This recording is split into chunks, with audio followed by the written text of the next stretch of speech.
नमस्कार विद्यार्थी मित्रों, कक्षा 12वीं पाठ्यक्रम के अनुसार 15वीं रचना फीचर लेकर, इस रचना को लेकर हम देख रहे हैं। इसके पूर्व के भाग में हम फीचर लेखन को लेकर यहाँ तक आ चुके थे कि फीचर लेखन करते समय कौन कौन सी सावधानियाँ बरतनी चाहिए।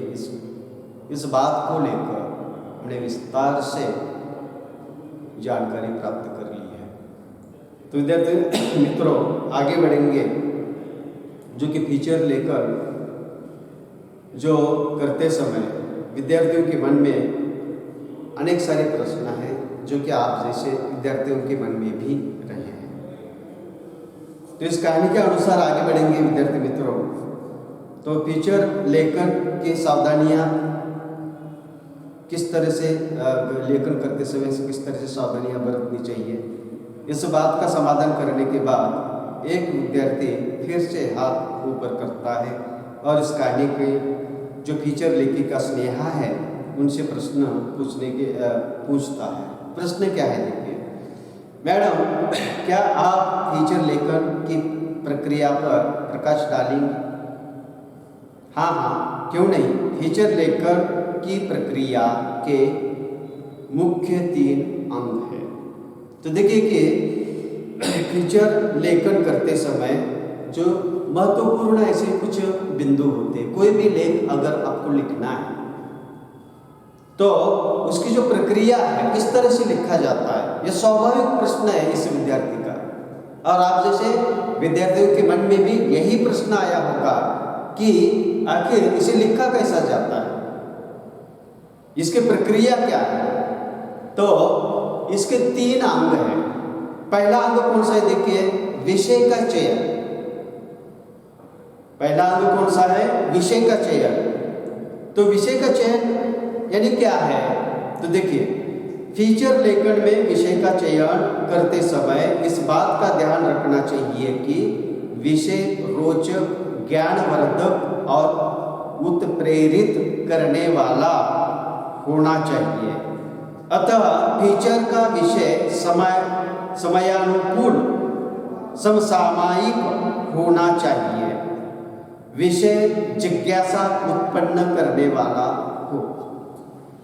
यानी यहाँ विषय का चयन जो है कि फीचर लेख लिखना है, लेकिन हम जो चयन जिस विषय को लेकर हम चयन करने जा रहे हैं, समसामयिक ऐसा एक शब्द का यहाँ प्रयोग हुआ है। समकालीन, आज के इस वर्तमान युग के अंतर्गत का ये प्रश्न होना चाहिए, तभी कोई लेख पढ़ने के लिए पाठक आकृष्ट हो सकता है। और ये समय के अनुकूल होना चाहिए, समय के अनुकूल होना चाहिए, परिस्थिति के अनुसार होना चाहिए। आज की जो वर्तमान कालीन परिस्थिति है उन्हीं के अनुसार इन्हें होना चाहिए। तो हमें कोई नए विषय का चयन कर रहे हैं तो ध्यान रखने की बात यह है कि वह विषय ऐसा हो जो कि पाठकों को रोचक लगना चाहिए, पाठकों के ज्ञान में वृद्धि होनी चाहिए, उसे उत्साहित कर देने वाला ऐसा इन्हीं लेख होना चाहिए। और जब इस समसामयिकता तथा समय के अनुकूल ऐसे विषय को चयन करने के बाद अगर हम कोई लेख लिखते हैं तो उस लेख पढ़ने के लिए यानी पाठक वहाँ ललक उठता है या उसके मन में पढ़ने की लालसा उत्पन्न होती है। विषय ऐसा होना चाहिए कि पाठकों के मन में उसे जानकर लेने की जिज्ञासा उत्पन्न होनी चाहिए। ऐसा चयन विषयों का करते समय होना चाहिए। कोई लेख अगर लिख रहे हैं तो समय समय के अनुसार की बात होती है। देखिए तीज त्योहारों की बात होती है तो त्योहारों के संदर्भ में ही यानी ऐसा ही विषय यानी यहाँ चयन करना चाहिए।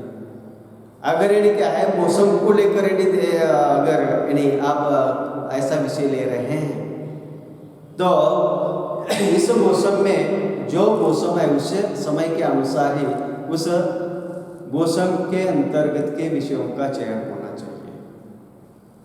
तो इसी प्रकार की बात यहाँ विषय चयन करते समय एक फीचर लेखक के लिए ध्यान में रखनी चाहिए और ये प्रक्रिया इसी तरह से विषय चयन से होती है। सामग्री का संकलन फीचर लेखन में दूसरी बात देखिए, फीचर लेखन में विषय संबंधी सामग्री का संकलन करना महत्वपूर्ण अंग है। उचित जानकारी और अनुभव के अभाव में लिखा गया फीचर नीरस सिद्ध हो सकता है। विषय से संबंधित उपलब्ध पुस्तकें पत्र पत्रिकाओं से सामग्री जुटाने के अलावा बहुत सी सामग्री लोगों से मिलकर कई स्थानों पर जाकर जुटानी पड़ती है। अब देखिए कि विषय सामग्री, अगर आपने कोई विषय का चयन किया है, राजस्थान के यानी क्या लाल महल का चयन किया है, उसके ऊपर अगर आप लिख रहे हैं, एक उदाहरण के लिए मैं बता रहा हूँ, सामग्री का संकलन फीचर लेख उसके ऊपर अगर लिखना है तो ये लेख लिखते समय उचित जानकारी आपके पास होना अत्यंत जरूरी है। और वहाँ आपको जाना और वहाँ का देख कर जो आप जो अनुभव करते हैं उस चीज को, उस वस्तु को, तो आपको यानी क्या है ये अनुभूति भी आपके संग होना बहुत जरूरी है। अगर कोई फीचर लेख ऐसा है कि उचित ऐसी जानकारी नहीं है, सामग्री उसके पास यानी नहीं है, अनुभव उसके पास नहीं है, तो ऐसा जो फीचर लेख है नीरस सिद्ध होता है और ऐसे लेख कोई पढ़ता नहीं है। तो इसके लिए विषय से संबंधित जितने भी पुस्तकें हैं, अनेक ऐसे जो लेख है, अनेक पुस्तकों में उनकी जानकारी है, पत्र पत्रिकाओं के अंतर्गत जो सामग्री लिखी गई यानी है उसके संदर्भ में वो इकट्ठी करनी पड़ेगी और वहाँ जाकर खुद को अनुभव लेना पड़ेगा, वहाँ लोगों से मिलना पड़ेगा और उस लोगों से इस वास्तु के बारे में पूरी तरह से जानकारी प्राप्त करने के बाद और सारी जानकारी जुटाने के बाद यानी आप उस लेख में रोचक और सृजनात्मक दृष्टि से उस लेख को आप लिख सकते हैं। तो दूसरी जो बात है, सामग्री का संकलन होना बहुत ज़रूरी है। किसी भी विषय के ऊपर अगर आप बोलना भी चाहते हैं तो भी जानकारी होना बहुत ज़रूरी है, अगर लिखना भी चाहते हैं तो भी जानकारी होना बहुत ज़रूरी है। किसी के सामने व्याख्यान देना चाहते हैं तो जो विषय जिस विषय के ऊपर हम यानी क्या व्याख्यान देने वाले हैं उस विषय के ऊपर का पूरा ज्ञान, पूरी जानकारी, सामग्री आपके पास होना बहुत ज़रूरी होता है। तभी लोग सुनेंगे, तभी लोग जो लेख लिखा है वो पढ़ेंगे। इसी प्रकार की बात फीचर लेखन के अंतर्गत बहुत ही मौलिक होती है, इसीलिए सारी जानकारी आपके पास होना अत्यंत जरूरी है। ये दूसरी महत्वपूर्ण बात। तीसरी महत्वपूर्ण बात क्या है? फीचर लिखने से पहले फीचर का एक योजनाबद्ध ढांचा बनाना चाहिए। तीसरी मौलिक बात कौन सी? योजना भी होनी चाहिए, एक आयोजन होना चाहिए कि किस तरह से हमें इस लेख में ये सारी जानकारियां हैं रचनात्मक दृष्टि से प्रस्तुत करनी है, रोचक और बहुत ही मनोरंजक, आकर्षक, उत्प्रेरित करने वाली भाषा के माध्यम से, सरल भाषा के माध्यम से उसे हमें लिखना है। इसका एक लेखक के मन में पहले ढांचा तैयार करना चाहिए और बाद में वह कागज पर इन्हें लिखना चाहिए। तो अपने इस मंतव्य के साथ स्नेहा विद्यार्थियों की जिज्ञासा देखना चाह रही थी। तभी एक विद्यार्थी का ऊपर उठा हुआ हाथ स्नेहा को दिखाई दिया। स्नेहा ने उसे प्रश्न पूछने के लिए कहा, फीचर लेखन के लिए कितने सोपान अथवा चरण होते हैं जिनके आधार पर फीचर लिखा जाता है? विद्यार्थी ने प्रश्न किया।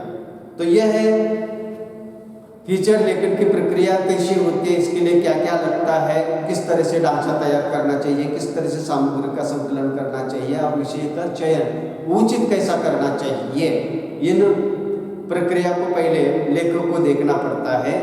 अब प्रश्न आया कि इसे लिखना कैसा है।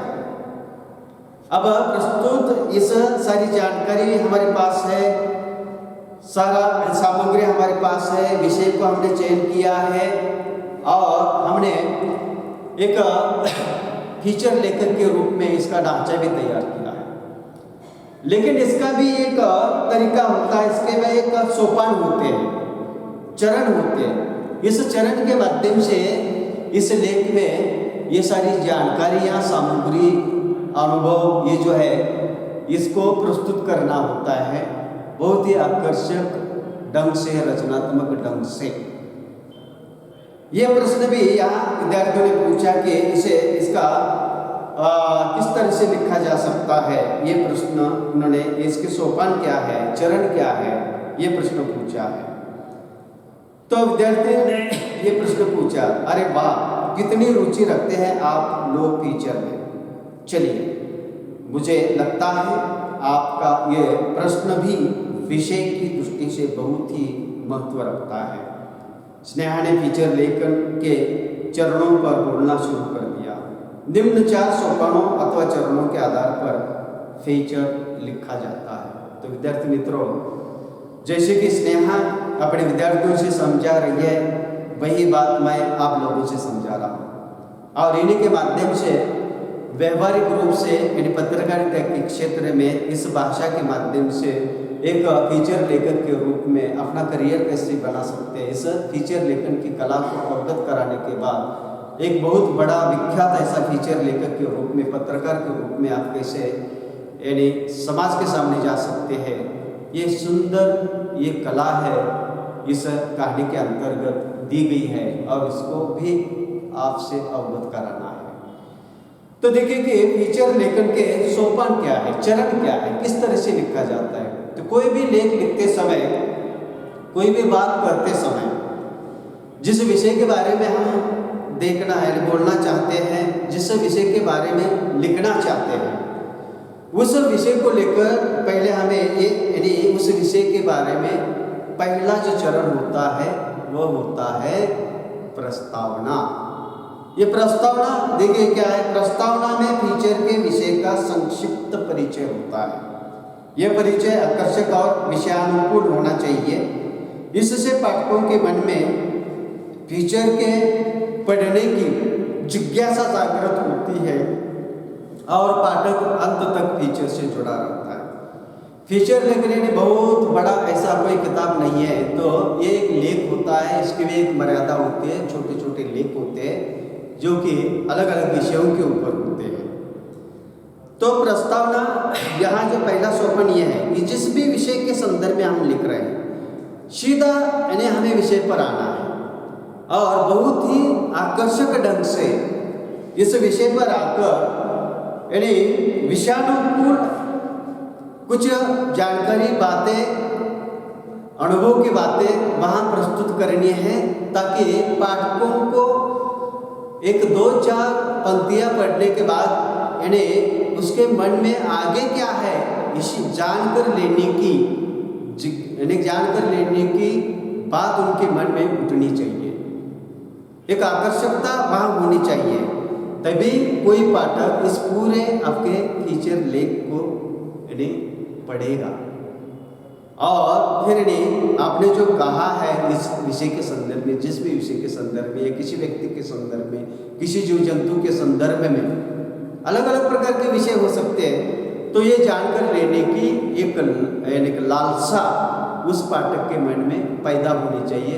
ऐसे ढंग से उसकी प्रस्तावना, विषय की प्रस्तावना संक्षिप्त में होती है और उसके बाद यानी क्या है, मूल विषय के ऊपर आना है। तो दूसरा सोपान, दूसरा चरण क्या है फीचर लेखन करते समय, विवरण अथवा उसे मुख्य कलेवर ऐसा कहा जाता है। फीचर में विवरण का महत्वपूर्ण स्थान है। फीचर में लेखक स्वयं के अनुभव, लोगों से प्राप्त जानकारी और विषय की क्रमबद्धता, रोचकता के साथ साथ संतुलित तथा आकर्षक शब्दों में पिरोकर उसे पाठकों के सम्मुख रखता है, जिससे फीचर पढ़ने वाले को ज्ञान और अनुभव से संपन्न कर देता है। तो आपका जो जिस भी विषय के ऊपर का फीचर लेख लिखने जा रहे हैं आप, तो इसका विवरण जो होता है ये इस फीचर लेखन का आत्मा है, प्राण है, याद रखिएगा। तो इसे फीचर विवरण का महत्वपूर्ण स्थान होता है, क्योंकि जिस विषय के ऊपर जो लेखक लिखना चाहता है उसमें पहले वह स्वयं अनुभव लोगों के सामने रखेगा। अलग अलग लोगों के माध्यम से प्राप्त की जो जानकारी है क्रमबद्धता के साथ और बहुत ही रोचक और संतुलित और बहुत ही आकर्षक शब्दों के माध्यम से, सरल शब्दों के माध्यम से, लोक भाषा के माध्यम से वह पिरोकर ये सारी जानकारियाँ क्रमबद्धता के साथ पाठकों के सम्मुख रखता है। और जब इन्हें पाठक उसे पढ़ता है तो उसे एक नया ज्ञान मिलने की संतुष्टता उसके चेहरे पर आ जाती है, उसके मन में आ जाती है, और ये लेख लिखकर एक संपन्नता का अनुभव पाठक करना चाहिए। इसी तरह से इसको क्या है, बनाना है। तो विद्यार्थी मित्रों, ये छोटा सा जो फीचर लेख होता है जो समाचार पत्र में पत्रकार या लेखक लिखते हैं, तो पत्रकारिता या किसी भी समाचार पत्र का आत्मा फीचर लेख ही होता है, फीचर लेखन ही होता है। इसलिए किसी समाचार पत्र को कितनी ऊंचाई पर लेकर जाना है ये सब कुछ हाथ में होता है फीचर लेखन करने वाले लेखकों के कारण। ये समाचार पत्र की प्रसिद्धि और जन सामान्य के बीच जो उसकी प्रतिष्ठा बनती है तो इस लेख के कारण ही बनती है। इसलिए कोई ऐसा लेख लिखने के बाद ऐसा लेख पढ़ने के बाद पाठकों को नया ज्ञान भी मिलना चाहिए और एक नया अनुभव भी उसे प्राप्त होना चाहिए और वो संतुष्ट होना चाहिए। तो ये महत्वपूर्ण ऐसा ये चरण है विवरण तथा मुख्य करने पर। तीसरी बात जो सोपान है उपसंहार। यह अनुच्छेद संपूर्ण फीचर का सार अथवा निचोड़ होता है। इसमें फीचर लेकर फीचर का निष्कर्ष भी प्रस्तुत कर सकता है और कुछ अनुत्तरित प्रश्न पाठकों के ऊपर छोड़ सकता है। उपसंहार ऐसा होना चाहिए जिससे विषय से संबंधित पाठक को ज्ञान भी मिल जाए और उसकी जिज्ञासा भी बनी रहे। अनुत्तरित जिसका उत्तर दिया न हो उसी को अनुत्तरित ऐसा कहा जाता है, कठिन शब्द है। तो उपसंहार जो होता है, जैसे कि विवरण में हमने विस्तार से थोड़ी सी बात वो जो जानकारी पाठकों के सामने रखी। उपसंहार जो होता है ये लेखकों का होता है। लेखक अपना इस लेख का एक सारांश के रूप में कुछ वाक्यों के माध्यम से फीचर लेख का निष्कर्ष पाठकों के सामने रखता है। और कुछ ऐसे भी लेखक होते हैं कि ये सारी बातें, ये सारी जानकारियाँ अच्छी तरह से पिरोकर, जैसे कि कोई अलग अलग फूलों को एक धागे में पिरोकर सुंदर माला बनाई जाती है, उसी के अनुसार ये अलग अलग जानकारी अनुभवों को इस फीचर लेखन के इस धागे में पिरोकर एक फीचर लेख बनाया जाता है। और उपसंहार के रूप में लेखक निष्कर्ष के रूप में अपनी बात भी कर सकता है। दूसरी बात ऐसा भी है कि कई लेखक ऐसे भी है कि कुछ विषयों को लेकर कुछ प्रश्न अनुत्तरित छोड़ देते हैं, जो कि इसका उत्तर पाठक भी ढूंढता रहता है या समझ जाता है। तो ऐसे भी इसी भी प्रकार से उपसंहार की बात वहाँ की जाती है और विषय के संबंधित पाठकों को ज्ञान मिलना चाहिए और उसकी जिज्ञासा आपके लेख पढ़ने के प्रति हमेशा रहनी चाहिए। इसी प्रकार का लेख के अंतर्गत उपसंहार किया जा सकता है। अब आखिरी जो सोपान है शीर्षक। विषय का औचित्यपूर्ण शीर्षक फीचर की आत्मा है। शीर्षक संक्षिप्त में रोचक और जिज्ञासा वर्धक होना चाहिए। नवीनता, आकर्षकता, ज्ञान वृद्धि उत्तम शीर्षक के गुण हैं। अपने फीचर पर मेरा व्याख्यान ध्यानपूर्वक सुना। मुझे लगता है आपको शंकाओं का समाधान हो गया होगा। तो चौथा जो सोपान है फीचर लेखन का, उपसंहार के बाद का, वह है शीर्षक। यानी जो भी हमने लेख लिखा है उसको उचित शीर्षक यानी देना अत्यंत जरूरी है। औचित्यपूर्ण ऐसा एक शब्द आया है।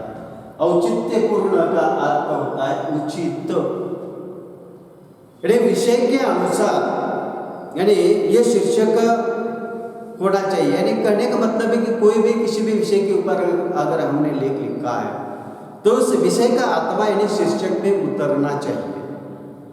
और ये शीर्षक यानी जब यानी पढ़ा जाता है पाठकों के माध्यम से, अगर ये संक्षिप्त में है, रोचक है, जिज्ञासा वर्धक है, अगर ये शीर्षक है तो पाठक आपके इस लेख की तरफ आकृष्ट हो जाएगा। और जब यानी वह आकृष्ट हो जाएगा तो उसे यानी क्या है, नया आपके इस लेख के माध्यम से जो जानकारी है इसका ज्ञान उसे मिलेगा। लेकिन शीर्षक देते समय और एक मर्यादा है कि लंबा चौड़ा शीर्षक नहीं होना चाहिए। जैसे कि अनेक लेखों के शीर्षक यानी समाचार पत्र के अंतर्गत होते हैं। देखिए, पहले हम क्या देखते, पाठक क्या देखता है, तो अलग अलग लेखों के शीर्षक देखता है किसके विषय में, तो वहाँ का विषय का होना उस शीर्षक में उपयुक्त यानी औचित्य होना अत्यंत जरूरी होता है। और शीर्षक हमेशा एक ही नहीं होना चाहिए, नवीनतम होना चाहिए, जो कि पाठकों के अनुभव में ये नहीं शीर्षक कभी आए हुए होंगे। ऐसे शीर्षक इस लेख को अगर दे जाएंगे तो पाठक बहुत ही तुरंत ही आकृष्ट हो जाएगा। कहने का तात्पर्य यह है कि देखिए ये सारी चीज़ें एक फीचर लेखक को ध्यान में रखनी चाहिए और इसी के माध्यम से हम फीचर लेखन कर सकते हैं। तो यहाँ लेखिका, फीचर लेखिका इस कहानी के अंतर्गत के विद्यार्थियों को ये सारी बातें उन्होंने समझा दी और फीचर लेखन कैसा किया जाता है इसका पूरा ज्ञान इस कहानी के माध्यम से विद्यार्थी मित्रों आप तक इन्हें पहुँच चुका है। तो इस कहानी के अनुसार इसका अंत यानी हम देखेंगे कि आपकी शंकाओं का समाधान हो गया होगा। इसलिए मैं आप सभी को हृदय से धन्यवाद देती हूँ। कहकर स्नेहा कुर्सी पर बैठ गई। हॉल विद्यार्थियों की तालियों से गूंज उठा। मैडम कहाँ खो गई है आप? एक पत्रकार ने स्नेहा की ओर गुलदस्ता बढ़ाते हुए कहा। छी! स्नेहा चौंक उठी। देखा तो सामने एक जाना माना पत्रकार था। उसका भी फीचर लेखन क्षेत्र में एक नाम था। अरे आप भी तो एक विख्यात फीचर लेखक हैं। स्नेहा ने गुलदस्ता स्वीकारते हुए कहा। मेरे विख्यात फीचर लेखक होने में आपका बहुत बड़ा योगदान है, पत्रकार ने कहा। मेरा योगदान? वह कैसे? स्नेहा ने कुतूहल से पूछा। कुतूहल यानी क्या है, बहुत ही अचरज के साथ पूछा। मैडम आपने 10 वर्ष पूर्व फीचर लेखन पर जो व्याख्यान दिया था उसमें 2 महत्वपूर्ण प्रश्न पूछने वाला विद्यार्थी मैं ही था। उस पत्रकार की आंखों में कृतज्ञता यानी उपकार मानने की भावना, कृतज्ञता का भाव था। स्नेहा अवाक सी खड़ी थी और हॉल में तालियों की गूंज बढ़ती जा रही थी। तो विद्यार्थी मित्रों इस कहानी की शुरुआत ही ऐसी है कि इस स्नेहा फीचर लेखिका को राष्ट्रीय पुरस्कार से नवाजा गया। इसीलिए घर के परिवार के अंतर्गत का वातावरण कैसे इसका चित्रण इस कहानी में किया गया था। और फीचर लेखन के संदर्भ में जो कि यादें हैं स्नेहा की, उस यादों के माध्यम से फीचर लेखन क्या होता है, उसकी विशेषता क्या है, उसके सोपान क्या है, या उसको लेखन करते समय सावधानियाँ कौन सी बरतनी चाहिए, अथवा यानी कि फीचर लेखन के अलग अलग प्रकार क्या है, उसके सोपान क्या है, इन यादों के माध्यम से हमने ये सारी बातें समझ कर ली है विद्यार्थी मित्रों। तो यहाँ इस स्नेहा के सामने जो एक पत्रकार आज उसको जो गुलदस्ता लेकर आया देने के लिए, इसका स्वागत करने के लिए, प्रशंसा करने के लिए आया है, उसे देखकर यह स्नेहा बड़े अचरज में पड़ जाते, क्योंकि वह भी सामने वाला पत्रकार एक विख्यात ऐसा फीचर लेकर था। तो उन्होंने कहा कि आप एक बहुत बड़े यानी पत्रकार है। तो उस पत्रकार ने कहा कि फीचर लेखक में विख्यात बनाने में आपका योगदान बड़ा है। स्नेहा नहीं समझ पाई कि ऐसे क्यों कर रहे हैं। कुतूहल से उन्होंने पूछा कि ऐसा कैसा हो सकता है, ऐसा वह कैसे। तो 10 साल पहले जो उन्होंने एक फीचर लेखन के ऊपर विद्यार्थियों को यानी व्याख्यान दिया था, उसमें जो विद्यार्थी था 2 प्रश्न उन्होंने पूछे थे, महत्वपूर्ण प्रश्न फीचर लेखन के संदर्भ में। वही विद्यार्थी आज उस स्नेहा के सामने समाचार पत्र के अंतर्गत का एक फीचर लेखक के रूप में एक विख्यात नाम बन चुका है। और ये सब कुछ यानी क्या है, उन्हें उसी का विद्यार्थी है जो स्नेहा का, जो कि एक विख्यात पत्रकार और फीचर लेखक बन चुका है। तो इसी तरह से उनका यानी फिर स्वागत हो जाता है, सारा हॉल तालियों से बच जाता है। तो विद्यार्थी मित्रों, हमने फीचर लेखन इस व्यवहारिक हिंदी के अंतर्गत के इस 15वें पाठ को बहुत ही विस्तार से आपकी भाषा के माध्यम से समझकर लेने की हमने कोशिश की है। फीचर लेखन यह हमारे जीवन जीने का एक मार्ग कैसा बन सकता है, रोजगार का एक मार्ग कैसा बन सकता है, इसी के माध्यम से हम अपना करियर कैसा बना सकते हैं, ये सारी कलाएं अगर हमें अवगत हो जाती है तो किसी भी समाचार पत्र का एक विख्यात ऐसा पत्रकार के रूप में, विख्यात ऐसे एक फीचर लेखक के रूप में यानी आप इस समाज के सामने आ सकते हैं और अपना जीवन संपन्न बना सकते हैं। तो फीचर लेखन किन किन विषय के ऊपर यानी किया जाता है, ये सारी बातें यानी इसके ऊपर यानी विस्तार से चर्चा हो चुकी है। और आपके जो पाठ्यक्रम के अनुसार यानी 15वीं रचना के बाद यानी फीचर लेखन फ्लेयर के अवार्ड ने बना दिया चैंपियन, इसी प्रकार का एक उदाहरण के लिए फीचर लेखन दिया गया है। तो आप उस फीचर लेखन को पढ़िएगा और उन्हीं के आधार पर आप अलग अलग विषयों के ऊपर फीचर लेखन कैसा कर सकते हैं, इसका प्रयास आप कर सकते हैं और एक अच्छा फीचर लेखक, अच्छा पत्रकार बन सकते हैं। धन्यवाद।